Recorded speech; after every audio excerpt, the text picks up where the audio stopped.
আমার ঈসার বাবা নাই, আমার সন্তান ঈসা, আমি তাকে দেখাশোনা করি। সে দোকানে বা কোনো স্টলে গিয়েছে খাবারের জন্য, কোনো বস্তুর জন্য। আমার ঈসা আসতে দাও, ঈসা আসলে পরে আমার রূহ তুমি কবজ করবা। আজরাইল 1 সেকেন্ডেরও চান্স, 1 সেকেন্ডেরও সুযোগ দেয় নাই। এই আজরাইল যেদিন আমার আপনার বাসায় ধরা দিবে, আমাকেও আপনাকেও 1 সেকেন্ডের সময়।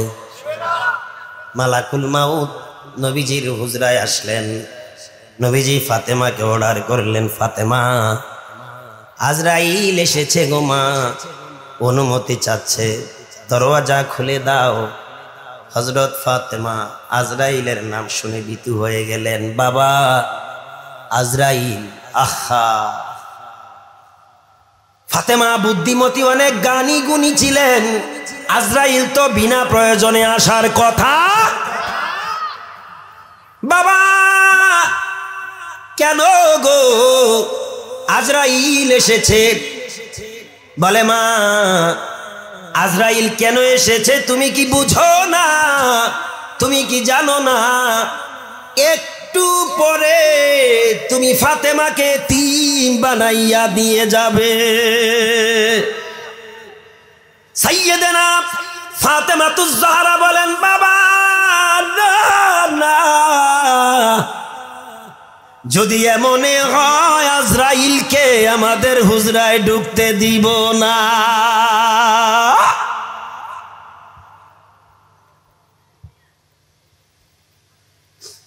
আজরাইল অনুমতি চাচ্ছে।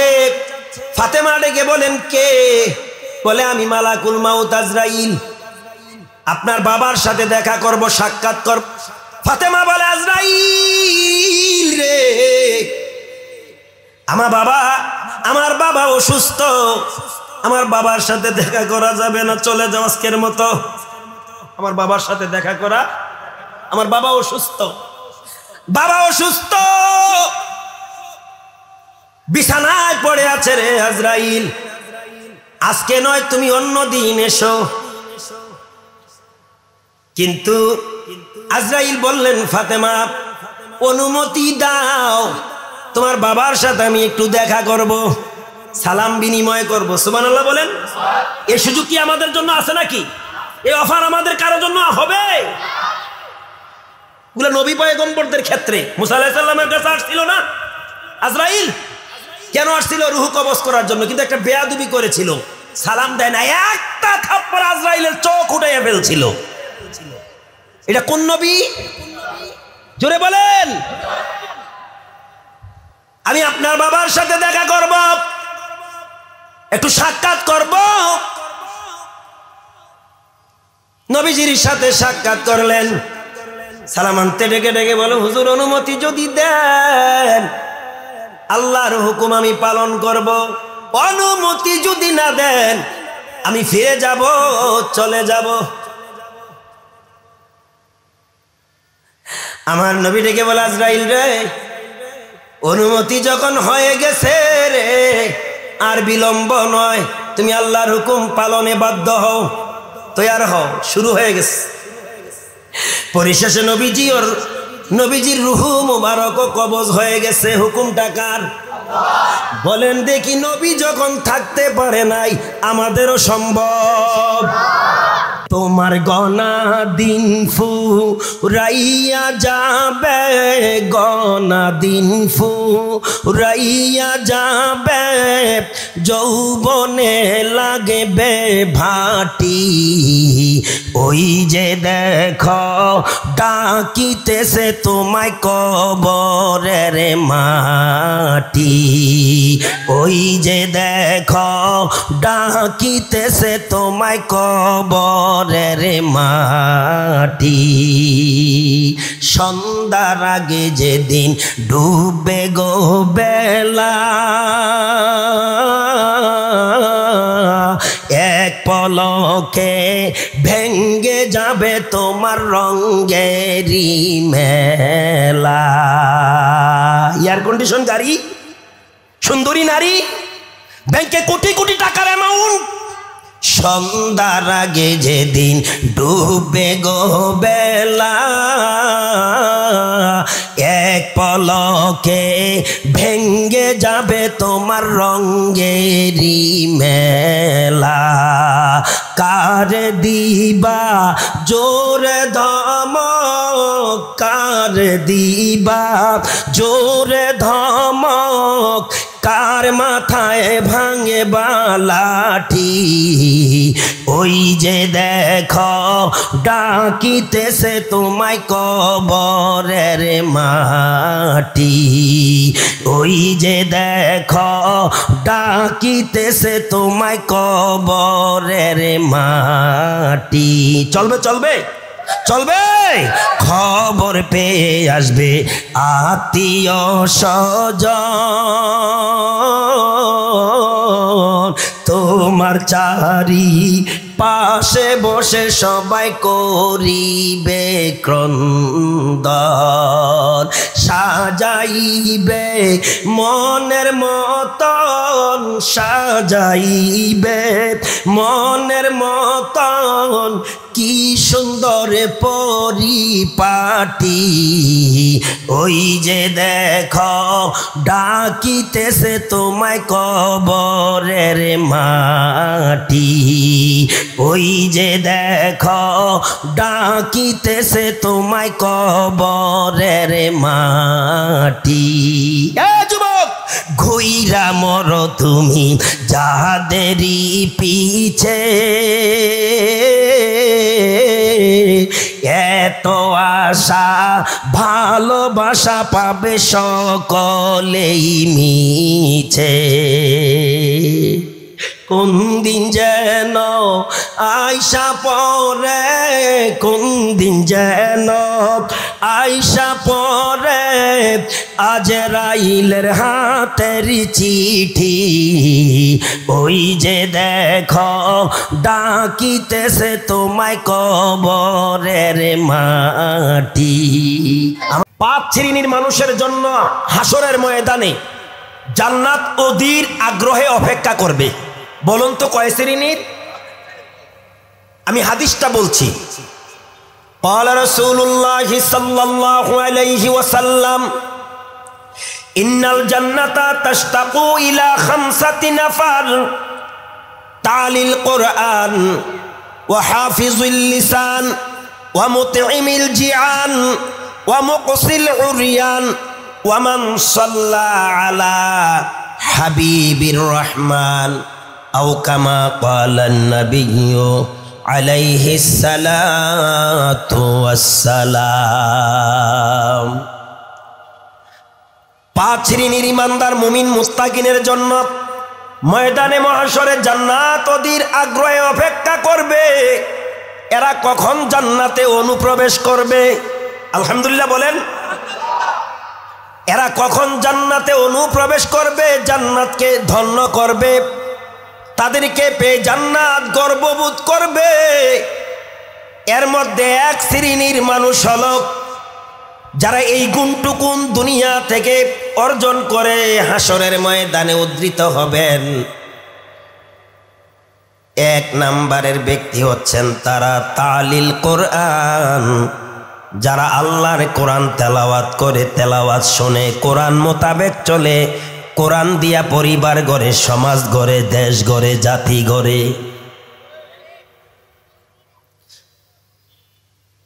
2 নম্বরে ওয়াহাফিজুল লিসান, যারা আল্লাহর দেয়া এই জবানটাকে হেফাজত করে, এই জবান দিয়া অশ্লীল কথা বলে না, হারাম কোনো বস্তু আহার করে না, ভক্ষণ করে না, এই জবান দিয়া মুনাফিকি করে না, চকুলগিরি করে না, এখানের খোসা সেখানে লাগায় না। এই শ্রেণীর লোক আছে না নাই?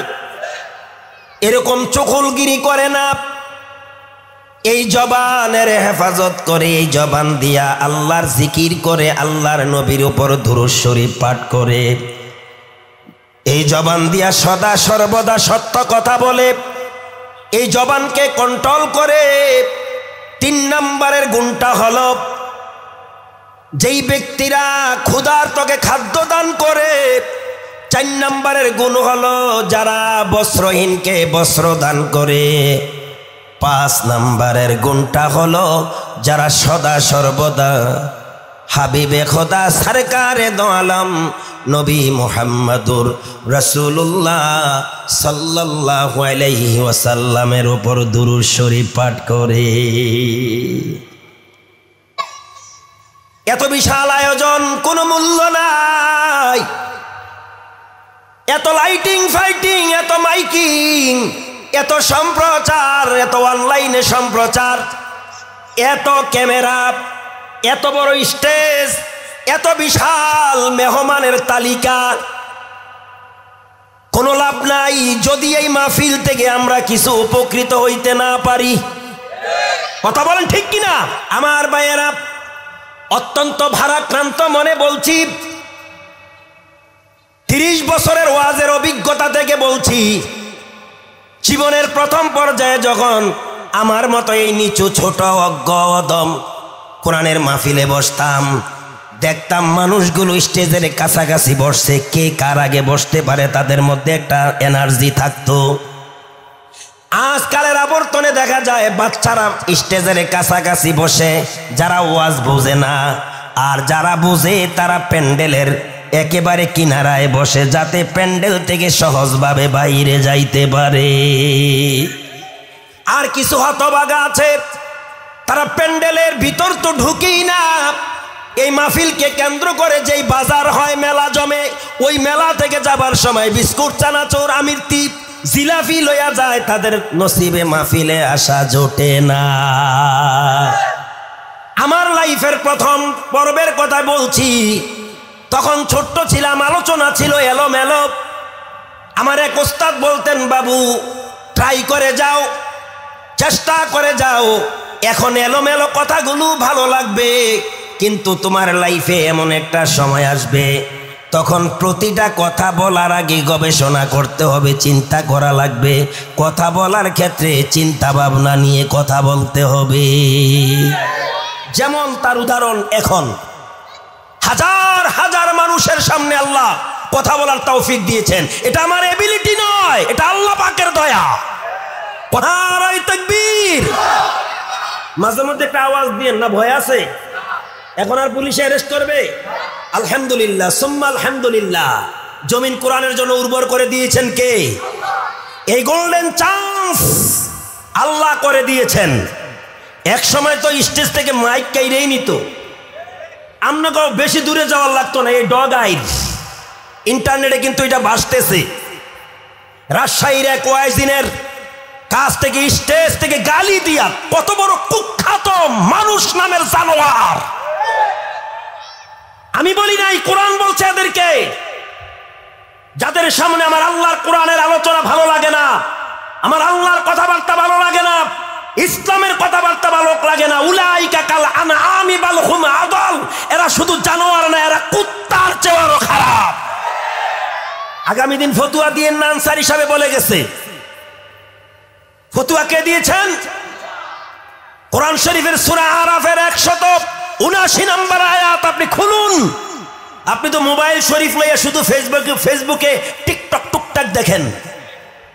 ফেসবুকের মধ্যে এমন অপশন আছে, গুগল শরীফে চাপ দিয়া দেখবেন কোরআন, হাদিস, তাফসীর আছে না নাই? আছে না নাই? আমার বন্ধুগণ, এত সুন্দর পরিবেশ করে দিলেন কে?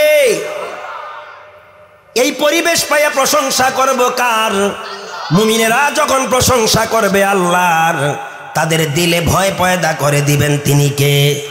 আর তারা যখন আল্লাহর কোরআন রিসার্চ করবেন, গবেষণা করবেন, তেলাওয়াত করবেন, শ্রবণ করবেন, ঈমান বাড়াইয়া দিবেন কে?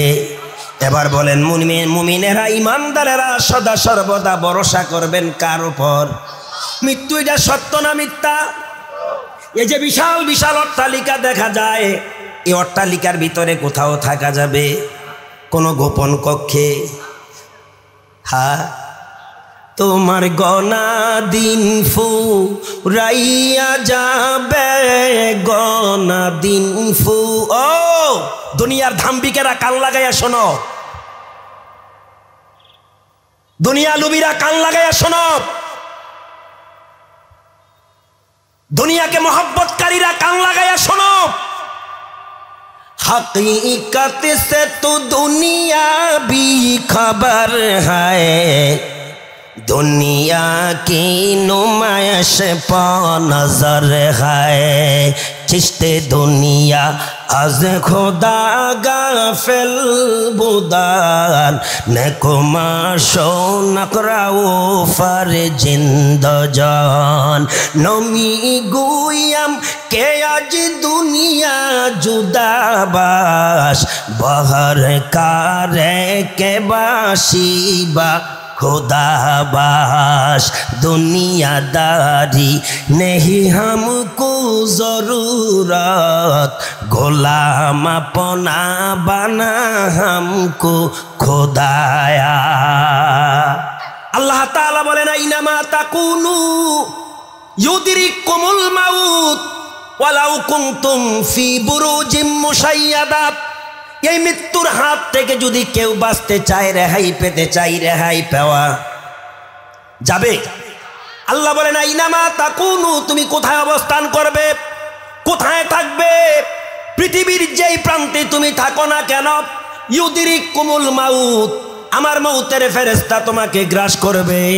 ওয়ালাউ কুনতুম ফি বুরুজিম মুশাইয়াদা, যদিও কেউ 10 তলা 20 তলা 30 তলা 100 150 তলা অট্টালিকার ভিতরে কোনো গোপনাঙ্গিনায় আত্মগোপন করে থাকো, আমার আজরাইল সেখানে তোমাকে ধরবেই ধরবে। তোমার গনা দিন ফুরাইয়া যাবে, গনা দিন ফুরাইয়া যাবে, যৌবনে লাগবে ভাটি। ওই যে দেখো ডাকিতেছে তোমায় কবরের মাটি, ওই যে দেখো ডাকিতেছে তোমায় কবরের মাটি। সন্ধ্যার আগে যেদিন ডুবে গো বেলা, এক পলকে ভেঙ্গে যাবে তোমার রঙেরি মেলা। এয়ার কন্ডিশন গাড়ি, সুন্দরী নারী, ব্যাংকে কোটি কোটি টাকার অ্যামাউন্ট, সন্ধ্যার আগে যেদিন ডুবে গো বেলা, এক পলকে ভেঙ্গে যাবে তোমার রঙেরি মেলা।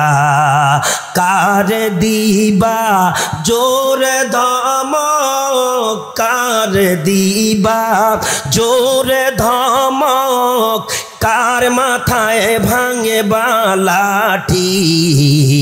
ওই যে দেখো ডাকিতেছে তোমায় কবরের মাটি, ওই যে দেখো ডাকিতেছে তোমায় কবরের মাটি। চলবে চলবে চলবে, খবর পেয়ে আসবে আত্মীয় স্বজন, তোমার চারি পাশে বসে সবাই করিবে ক্রন্দন, সাজাইবে মনের মতন, সাজাইবে মনের মতন, কি সুন্দর পরিপাটি। ওই যে দেখো ডাকিতেছে তোমায় কবরের মাটি, ওই যে দেখো ডাকিতেছে তোমায় কবরের মাটি। যুবক ঘুইরা মরো তুমি যাদেরই পিছে, এত আশা ভালোবাসা পাবে সকলেই মিছে। কোন দিন যেন আইসা পরে, কোন দিন যেন আইসা পরে আজরাইলের হাতের চিঠি। ওই যে দেখো ডাকিতেছে তোমায় কবরের মাটি। আমার ভাইয়েরা, তাইলে মৃত্যু চিরাচরিত সত্য। এই মৃত্যু কারো বাসায় খবর দিয়ে আসবে নাকি? এই মৃত্যু বাবার আগে ছেলের হবে কিনা? আর শুধু বাবার আগে ছেলের না, নাতিরও হয়। বলেন মৃত্যু এটা কার হুকুম? সূরা আল ইমরানের 145 নম্বরের আয়াতটা আমি আপনাদের খেদমতে খুতবায় পাঠ করেছিলাম। ওয়ামা কানা লিনাফসিন আন তামুত।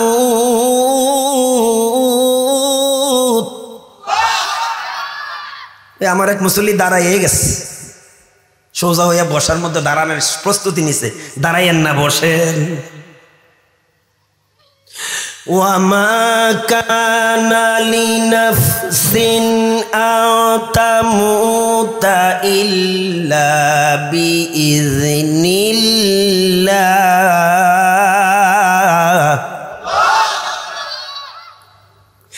ইল্লা বিইজনিল্লাহি কিতাবাম মুআজ্জালা।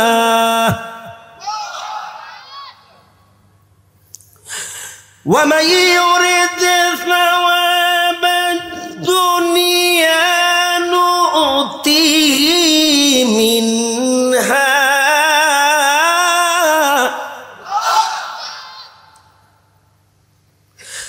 ومن يرد ثواب الآخرة نؤتيه منها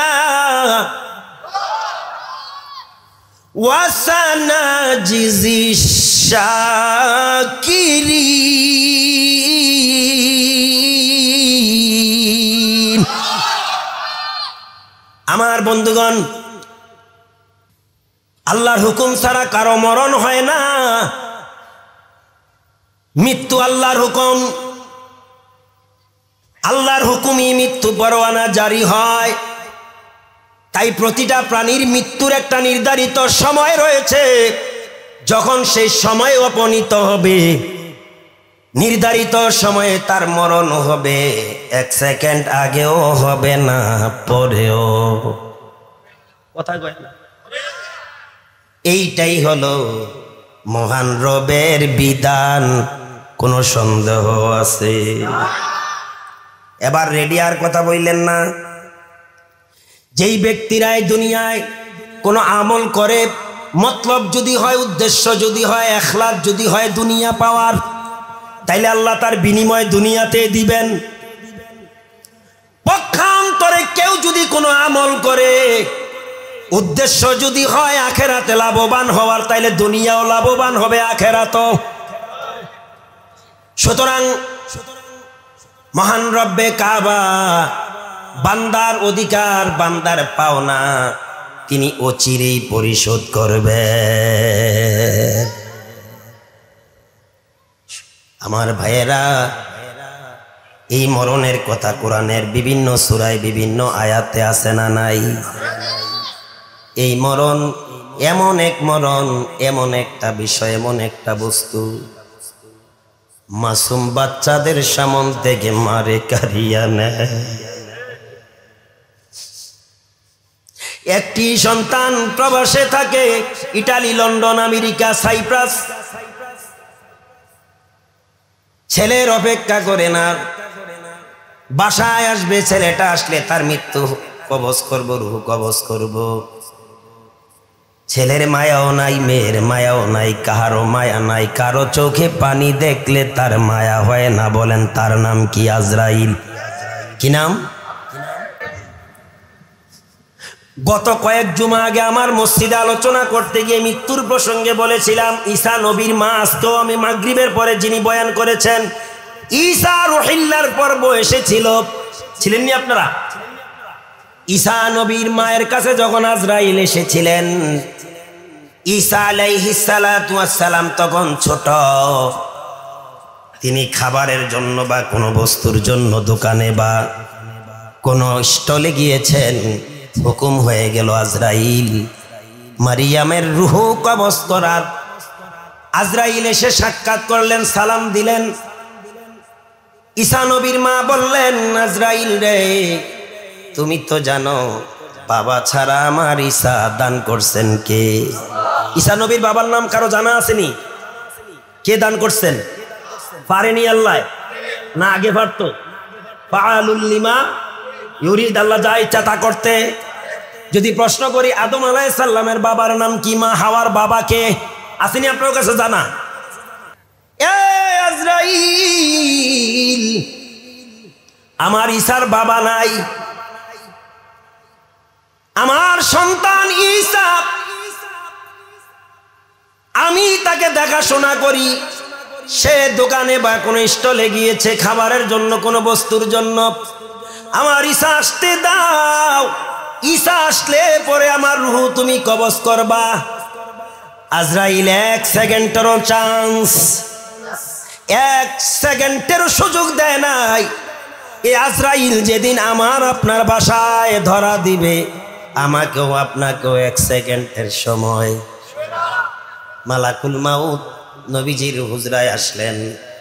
নবীজি ফাতেমাকে অর্ডার করলেন, ফাতেমা, আজরাইল এসেছে গো মা, অনুমতি চাচ্ছে, দরওয়াজা খুলে দাও। হযরত ফাতেমা আজরাইলের নাম শুনে ভীতু হয়ে গেলেন। বাবা আজরাইল, আহা! ফাতেমা বুদ্ধিমতী, অনেক জ্ঞানী গুণী ছিলেন। আজরাইল তো বিনা প্রয়োজনে আসার কথা। বাবা কেন গো আজরাইল এসেছে? বলে, মা আজরাইল কেন এসেছে তুমি কি বুঝো না? তুমি কি জানো না? একটু পরে তুমি ফাতেমাকে তিন বানাইয়া দিয়ে যাবে। সাইয়েদেনা ফাতেমাতুজ জাহরা বলেন, বাবা না, যদি এমনে হয় আজরাইলকে আমাদের হুজরায় ঢুকতে দিব না।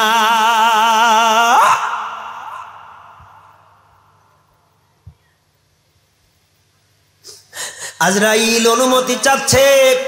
ফাতেমা ডেকে বলেন, কে? বলে, আমি মালাকুল মাউত আজরাইল, আপনার বাবার সাথে দেখা করব, সাক্ষাৎ করব। ফাতেমা বলে, আজরাইল রে, আমার বাবা অসুস্থ, আমার বাবার সাথে দেখা করা যাবে না, চলে যাও আজকের মতো। আমার বাবার সাথে দেখা করা, আমার বাবা অসুস্থ, বাবা অসুস্থ, বিছানায় পড়ে আছে রে আজরাইল, আজকে নয় তুমি অন্য দিন এসো। কিন্তু আজরাইল বললেন, ফাতেমা অনুমতি দাও, তোমার বাবার সাথে আমি একটু দেখা করব, সালাম বিনিময় করব। সুবহানাল্লাহ বলেন। এই সুযোগ কি আমাদের জন্য আছে নাকি? এই অফার আমাদের কারোর জন্য হবে? এগুলো নবী পয়গম্বরদের ক্ষেত্রে। মুসা আলাইহিস সালামের কাছে আসছিল না আজরাইল? কেন আসছিল? রূহ কবজ করার জন্য। কিন্তু একটা বেয়াদবি করেছিল, সালাম দেয় না, একটা থাপ্পড় আজরাইলের চোখ উঠাইয়া ফেলছিল। এটা কোন নবী? জোরে বলেন। আমি আপনার বাবার সাথে দেখা করব, একটু সাক্ষাৎ করব। নবীজির সাথে সাক্ষাৎ করলেন। সালাম আনতে ডেকে ডেকে বলো, হুজুর অনুমতি যদি দেন আল্লাহর হুকুম আমি পালন করব, অনুমতি যদি না দেন আমি ফিরে যাব, চলে যাব। আমার নবী ডেকে বলে, আজরাইল রে, অনুমতি যখন হয়ে গেছে রে, আর বিলম্ব নয়, তুমি আল্লাহর হুকুম পালনে বাধ্য হও, তৈয়ার হও। শুরু হয়ে গেছে। পরিশেষে নবীজির রূহ মুবারক কবজ হয়ে গেছে। হুকুমটা কার? বলেন দেখি। নবী যখন থাকতে পারে নাই, আমাদেরও সম্ভব। তোমার গনা দিন ফুরাইয়া যাবে, গনা দিন ফুরাইয়া যাবে, যৌবনে লাগবে ভাটি। ওই যে দেখো ডাকিতেছে তোমায় কবরের মাটি, ওই যে দেখো ডাকিতেছে তোমায় কবরের মাটি। সন্ধ্যার আগে যেদিন ডুবে গো বেলা, এক পলকে ভেঙ্গে যাবে তোমার রঙেরি মেলা। এয়ার কন্ডিশন গাড়ি, সুন্দরী নারী, ব্যাংকে কোটি কোটি টাকার অ্যামাউন্ট। সন্ধ্যার আগে যেদিন ডুবে গো বেলা, এক পলকে ভেঙ্গে যাবে তোমার রঙেরি মেলা। কার দিবা জোরে ধমক, কার দিবা জোরে ধমক, কার মাথায় ভাঙে বালাঠি। ওই যে দেখো ডাকিতেছে তোমায় কবরের মাটি, ওই যে দেখো ডাকিতেছে তোমায় কবরের মাটি। চলবে চলবে চলবে, খবর পেয়ে আসবে আত্মীয় স্বজন, তোমার চারি পাশে বসে সবাই করিবে ক্রন্দন। সাজাইবে মনের মতন, সাজাইবে মনের মতন, কি সুন্দর পরিপাটি। ওই যে দেখো ডাকিতেছে তোমায় কবরের মাটি, ওই যে দেখো ডাকিতেছে তোমায় কবরের মাটি। যুবক ঘুইরা মর তুমি যাদেরই পিছে, এত আশা ভালোবাসা পাবে সকলেই মিছে। কোন দিন যেন আয়সা পরে, কোন দিন যেন আয়সা পরে আজরাইলের হাতের চিঠি। ওই যে দেখো ডাকিতেছে তোমায় কবরের মাটি। ইয়া আইয়ুহাল্লাযীনা আমানু তাকুল্লাহ,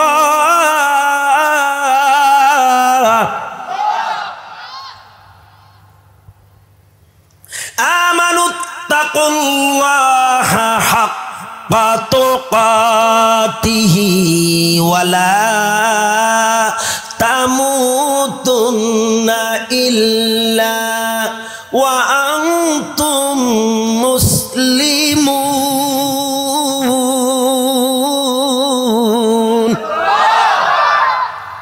যদিও তোমার আমার খবর নাই, আল্লাহ কিন্তু এই খবর আগে আমাদেরকে দিয়েছেন। কোরআন খুলেন, আল্লাহ ডেকে বলে ও ইমানদারের দলেরা, মুমিনেরা।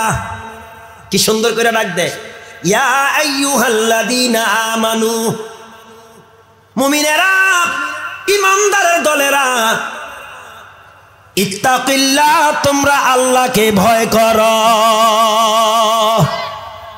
মৃত্যু কার হুকুম? তাহলে মৃত্যুকে ভয় করো, আল্লাহকে ভয় করো। হাক্কা তুকাতিহি, এই ভয় শুধু আরাফাতের ময়দানে না, মুজদালিফায় না, মিনায় না, এই ভয় শুধু বাইতুল্লাহর কিনারায় না, মসজিদে না, মাদ্রাসায় না, মাহফিলে না, এই ভয় ব্যবসা বাণিজ্যে, চাকরি নকরিতে, জীবনের সকল ক্ষেত্রে।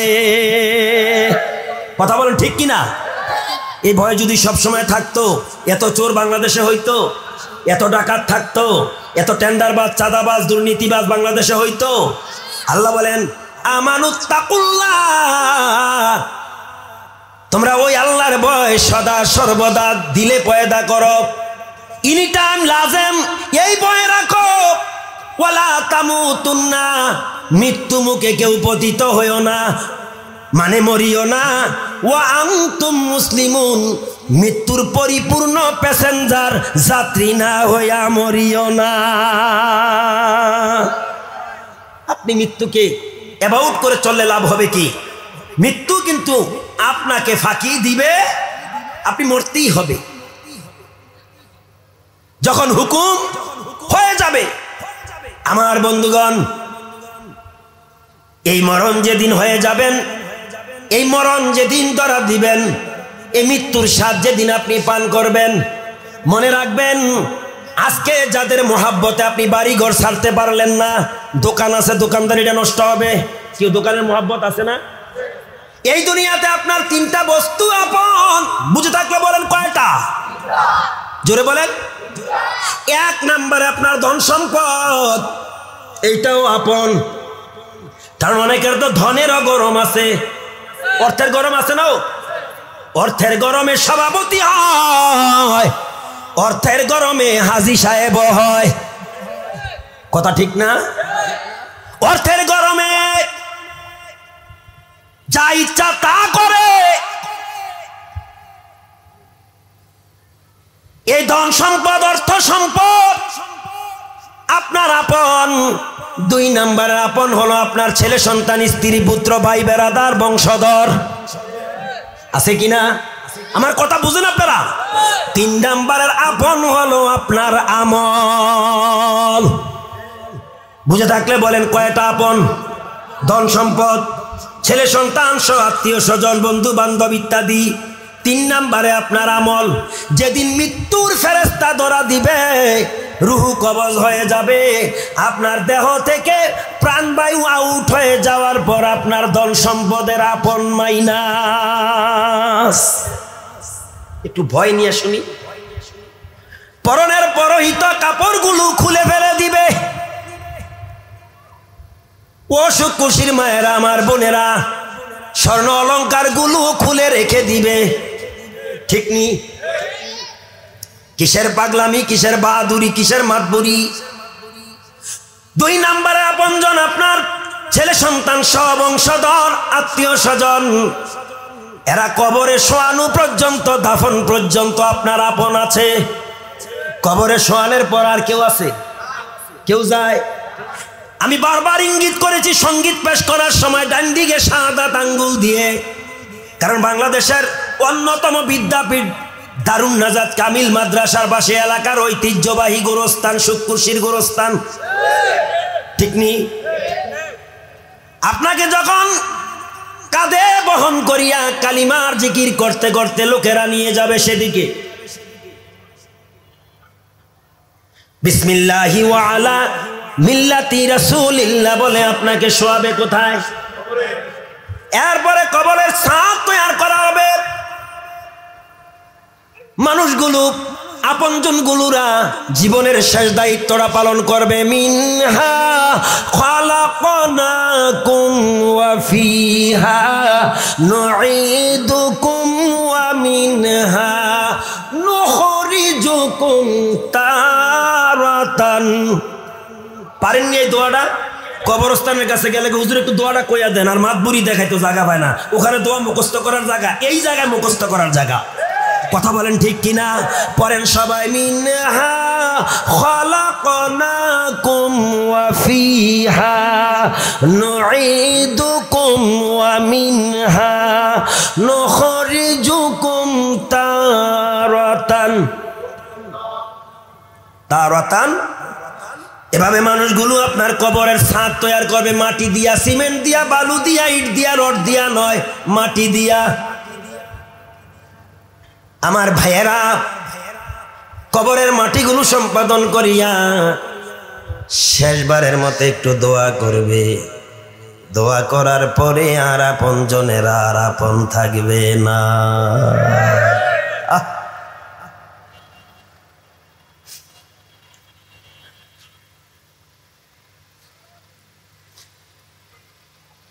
সবাই চলে আসবে। যদিও বাইহাকি সুনানে বাইহাকিতে এসেছে, কবরস্থ করার পর ভালো করে আমার দিকে তাকান। আমরা তো জানাজা দিয়া মুনাজাত দিয়ে সব যার যার পথে বাড়িতে চলে যাই, কথা কয় না। কিন্তু হাদিসে রাসূল নবীজি ফরমান, যেই ব্যক্তিরা মাইয়িতকে জানাজা দিয়া কবরস্থ করে দাফন পর্যন্ত অংশগ্রহণ করবে, তার আমল নামায় 2 কিরাত পরিমাণ সওয়াব আল্লাহ দান করবে। ভাই কিরাত, সাহাবেরা বললেন হুজুর প্রতি কিরাতের হাকিকাত, বলে এক এক কিরাতের হাকিকাত হলো এক একটা উহুদ পাহাড় তুল্য সওয়াব। আল্লাহর নবী দোয়া করেছেন মাইয়িতকে কবরে দিয়ে। কিসে দিয়ে? কবরে দেওয়ার পরে দোয়া করেছেন।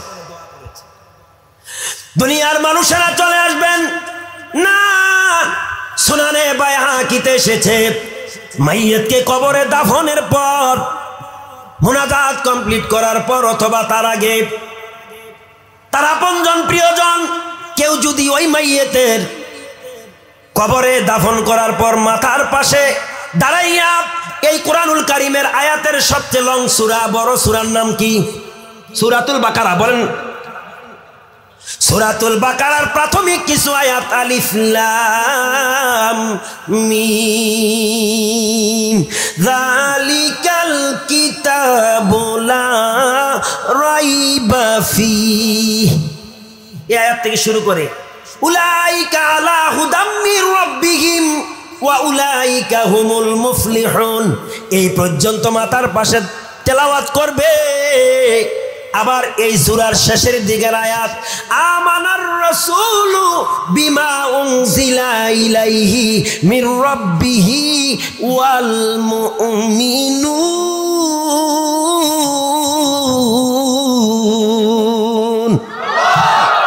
এই আয়াত থেকে শেষ করে শেষ আয়াতের শেষ বাক্য পর্যন্ত যদি মাইয়িতের পায়ের পাশে দাঁড়াইয়া তেলাওয়াত করে, সুনানে বাইহাকিতে পাওয়া যায় এই আয়াতগুলো তেলাওয়াতের বিনিময়ে ওই মাইয়িতের মানকার নাকিরের সওয়াল জবাব আল্লাহ এহসান করে দেয়। আমরা জানাজা দিয়া মাতবুরি কইরা চইলা যায়, আহারে ব্যস্ততা, কত নিষ্ঠুর, কত নির্দয়, কত পাষাণ। যে মানুষটা চলে গেল, জীবনের কোন সময় একটা কাপের চা অর্ধেক অর্ধেক করে বন্টন করে পান করেছি না? মিথ্যা কথা, ঠিক নি?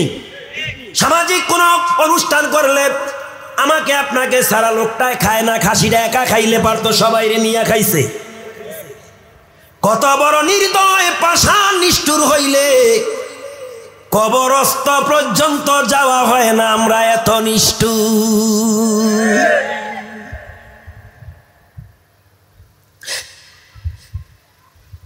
মূল বিষয় হলো দুনিয়ায় 3টা আপন বস্তুর কথা বলছিলাম, ধন সম্পদ, ছেলে সন্তান, স্ত্রী পুত্র, ভাই বেরাদার, আপনজন সহ, মনে আসেনি? ওই আপনজনেরা কবরস্থ পর্যন্ত আছে।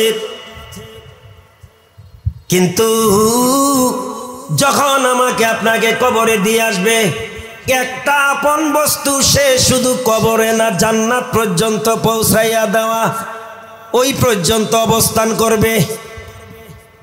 ভালো করে কান খাড়া করান।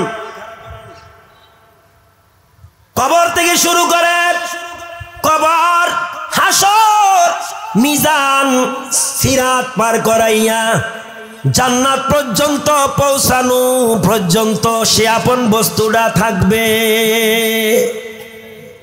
সে বস্তুটার নাম হলো মাশাআল্লাহ। জোরে বলেন, আরেকটু জোরে।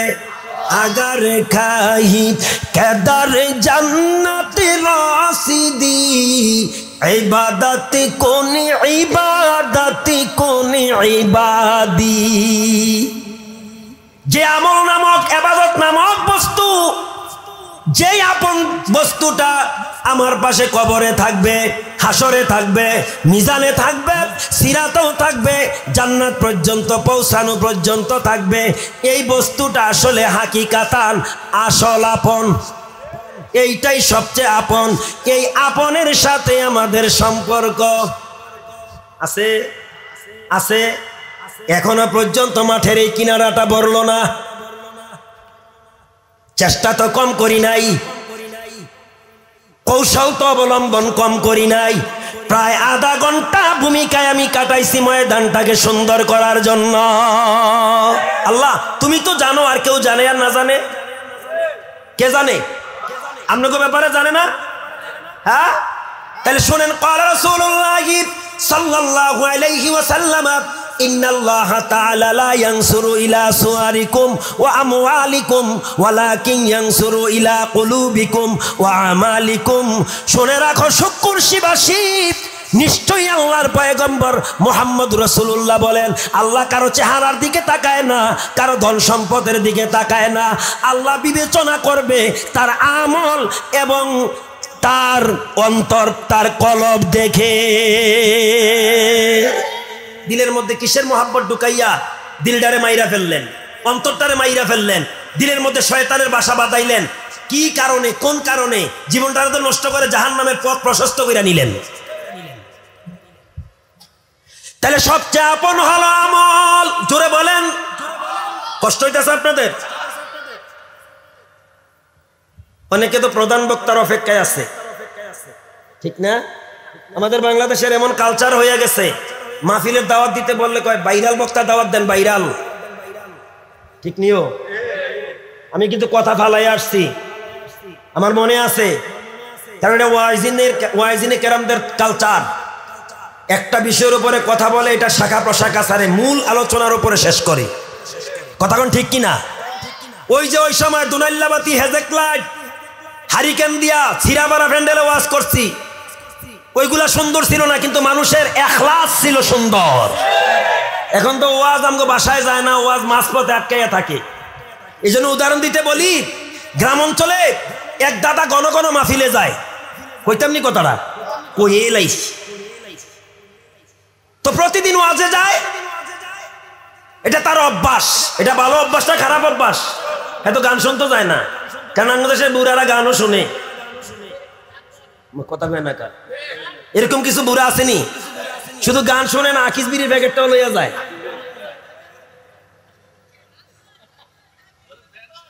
হ্যাঁ, কয়ে লইতাম। ও আবার কবে হ্যাংসং বলে। হ্যাঁ ইনশাল্লাহ। তো দাদি বাড়িতে আসলে প্রশ্ন করে, এত কষ্ট করে তোমাকে রান্না বান্না করে খাবাই, তোমরা পুরুষ মানুষ বিভিন্ন জায়গায় মাহফিলে যাও, হুজুররা কত সুন্দর সুন্দর নসিহা পেশ করে, তোমরা এগুলা বাড়িতে এনে আমাদেরকে কিছু উপদেশ শোনাতে পারো না? তো বুড়াই বুড়ির উপরে বিরক্ত হইয়া ধমক দেয়। তো বুড়ি কয়, আর এত লোকে ফেসাফেসি করে লাভ নাই। এরকম কিছু টেরা বুড়া আছে না নাই? এটি বুড়া না জাম্বুরা, জাম্বুরা।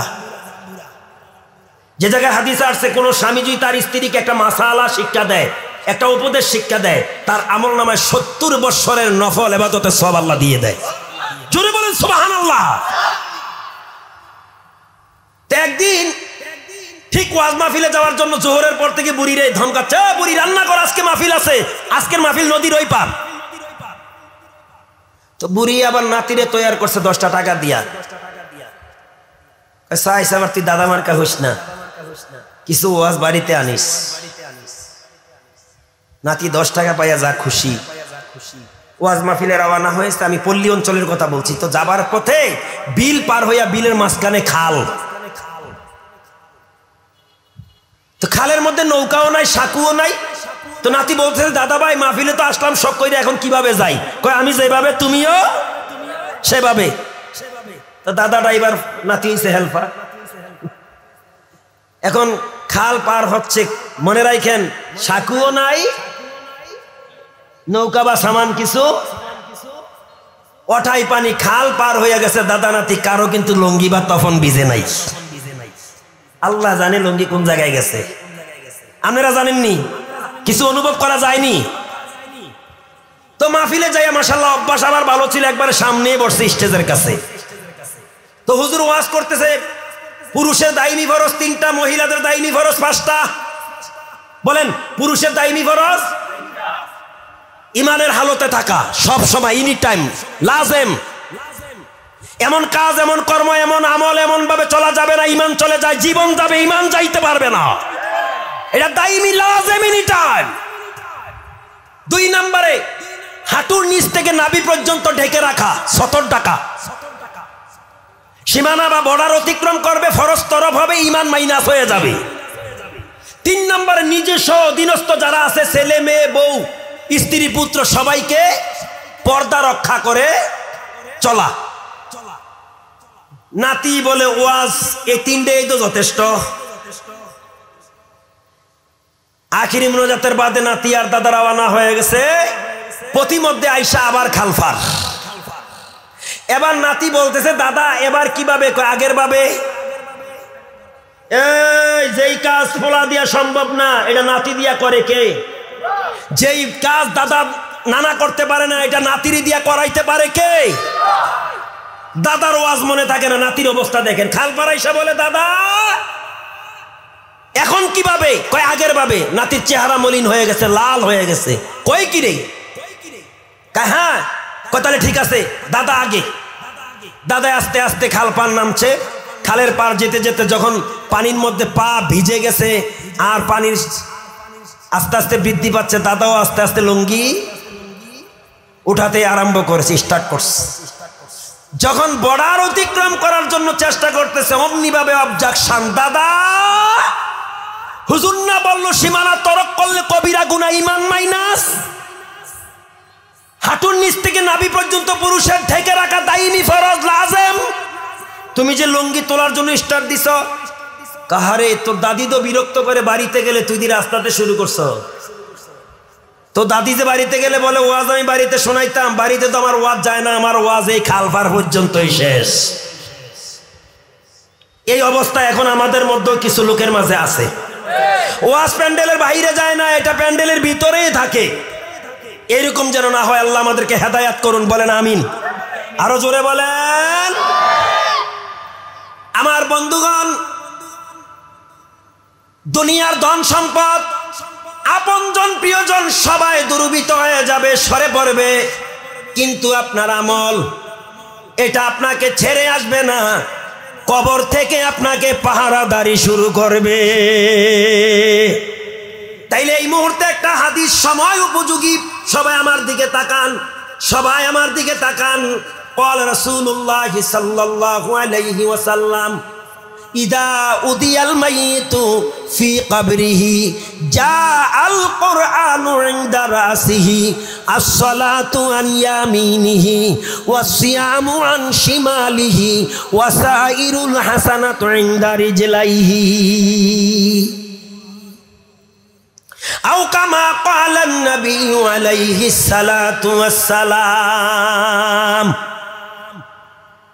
পয়গম্বর বলেন, মানুষেরা যখন কোনো মাইয়িতকে কবরে রেখে দাফন করে ফিরে আসে, চলে আসে, ঠিক এই মুহূর্তে ওই মাইয়িতের কোরআনের আমলগুলো, এই যে শুকুরশির মাহফিলে একবার, দারুন নাজাত একবার, রসুলবাগে একবার, বক্সনগরে একবার, সিমরাইলে একবার, শামদিরা বালুরঘাটও একবার, এবছর ইনশাল্লাহ শামদিরা বালুরঘাটে আগামী ডিসেম্বরে 6 এবং 7 ইনশাল্লাহ মনে পড়ে গেছে, দাওয়াতটা দিয়ে দিলাম। আমি গুনাহগারও থাকব। দক্ষিণ পূর্ব বাংলার সিংহ পুরুষ মাওলানা মুফাসসিরে কোরআন আব্দুর রহিম বসুরি সাহেব থাকবে প্রথম দিন। শেষের দিন থাকবে আপনাদের এই অঞ্চলের পরিচিত মুখ আব্বাসী সাহেব জৈনপুরি। আলহামদুলিল্লাহ বলেন। দাওয়াতটা দিয়ে দিলাম, মনে যখন পড়ে গেছে। আল্লাহ যেন ওই পর্যন্ত আমাদের হায়াতে বারাকা নসিব করেন। কেন বললাম, এই মাহফিলগুলোতে যাইয়া ঘন্টার পর ঘন্টা বসে বসে মানুষ কোরআন শোনে, ঠিক নিও। আর কিছু মানুষ গলা কাটা মুরগির মতন ছটফট করে, কোন দিক দিয়া সুযোগ মতো বাহির হবে। এখানেও আজকে ছিল কিছু, এগুলা মাইনাস হয়ে গেছে। বিন্দু মাত্র আফসোস নাই, কোন দরদ নাই তাদের জন্য। কেননা 2 ঘন্টা সময় তো এখনো হইল না এসার পরে। তোমার ধৈর্য শক্তি নাই। 4 স্টলে বসলে কিন্তু ঘন্টার পর ঘন্টা তুমি মাইনাস করে দাও, তোমার বাড়ির খবর থাকে না।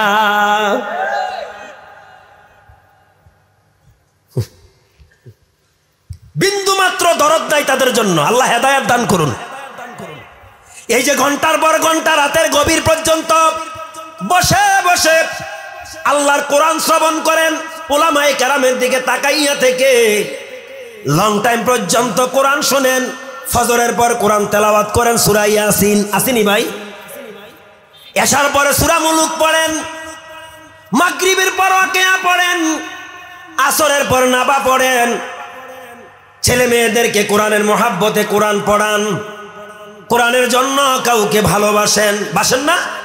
এই কোরআনের আমল আপনার কবরে মাথার পাশে হাজির হয়ে যাবে যখন আপনার আপনজনেরা আপনাকে ফেলে চলে আসবে।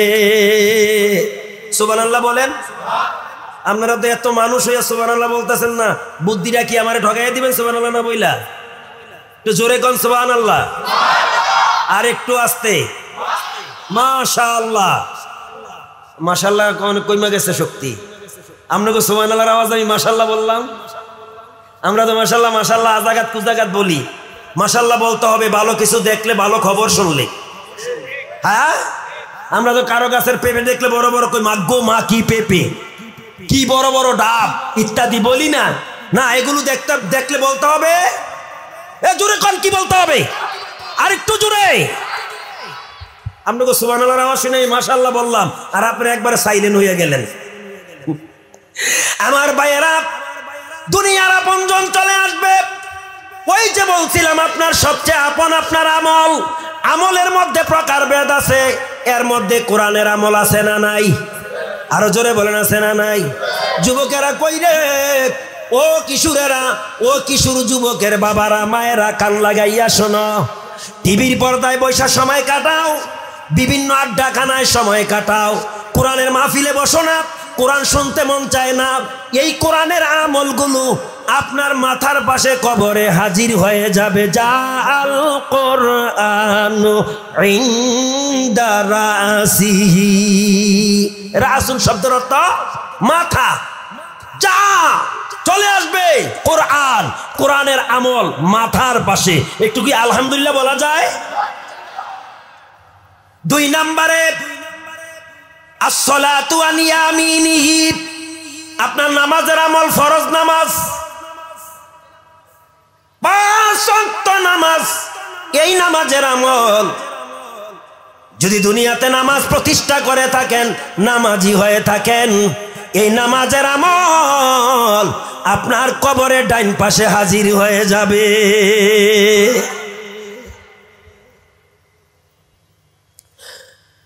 ওয়াসিয়ামু আন শিমালিহি, বছরে কয় মাস ফরজ রোজা? বলেন বলেন। তাছাড়া আরো নফল মান্নতের রোজা ইত্যাদি আছে না নাই? হাদিস শরীফ প্রমাণ করে ফরজ রোজার কথা। ওয়াসিয়ামু আন শিমালিহি, ফরজ রোজার আমল ওই মাইয়েতের বাম পাশে কবরে হাজির হয়ে যাবে।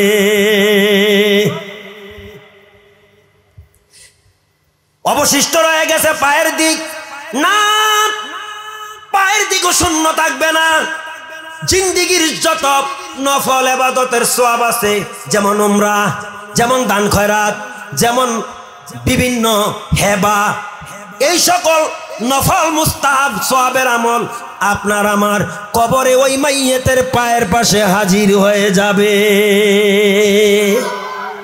তাহলে সবচেয়ে আপন বস্তু হলো, একটু জবাব চাইলাম, আওয়াজ নাই, ঘুমাইয়া গেছেন? 3 আপন বস্তুর মধ্যে সবচেয়ে নিকটতম আপন হলো, আরো জোরে কি নিয়ে যাবেন? একটু চিন্তা ফিকির করেন না। চলে যাচ্ছে তো জিন্দিগি, মাইনাস হয়ে যাচ্ছে। আমার বন্ধুগণ,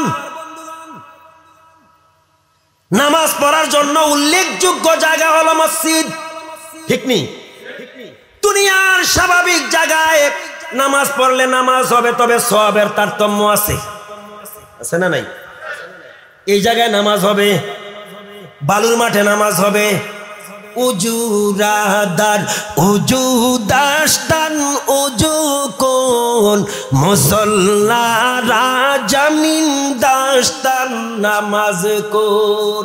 আজান হবে, তহরাত অর্জন করে জমিনের যেই প্রান্তে আছো নামাজের জন্য দাঁড়াও, নামাজ হয়ে যাবে, তবে সওয়াবের পার্থক্য সাধারণ জায়গায় নামাজ পড়লে এক রাকাতের সওয়াব, পাঞ্জগানা মসজিদে পড়লে 17 রাকাতের সওয়াব, জুমা মসজিদে আদায় করলে 500 রাকাতের সওয়াব, বাইতুল্লাহ শরীফে পড়লে 1 রাকাতে 1 রাকাতের সওয়াব, মসজিদে নববীতে কোনো ভাগ্যবান লোক নামাজ আদায় করলে 1 রাকাতে 50,000 রাকাতের সওয়াব। পক্ষান্তরে মসজিদুল আকসা, মসজিদে আল কুদস মুসলমানদের প্রথম কিবলা, যেটা যাযাবর জাতি বর্বর ইহুদিদের দখলে যেই রক্তক্ষয়ী সংঘর্ষ চলছে ফিলিস্তিন নিয়ে, ওই প্যালেস্টাইনে মসজিদুল আকসা মুসলমানের প্রথম কিবলা।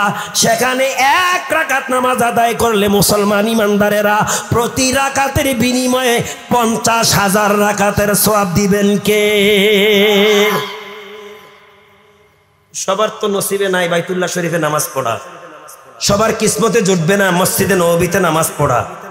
আমার মতো যারা গরিব মিসকিন তাদের জন্য শ্রেষ্ঠ নামাজের স্থান হলো, জোরে বলেন, মসজিদগুলা। 1 রাকাতে কত রাকাত? 500 রাকাতের সওয়াব। বলেন কয় রাকাতের? আজকে এই মসজিদের উদ্যোগে এই মাহফিলটা, ঠিক না? এমন একটা গুরুত্বপূর্ণ স্পটে মসজিদটা হয়েছে, আলহামদুলিল্লাহ, নূরুন আলা নূর। এটার বাৎসরিক কোনো প্রোগ্রাম করতে আলাদা জায়গার কাম লাগবে না।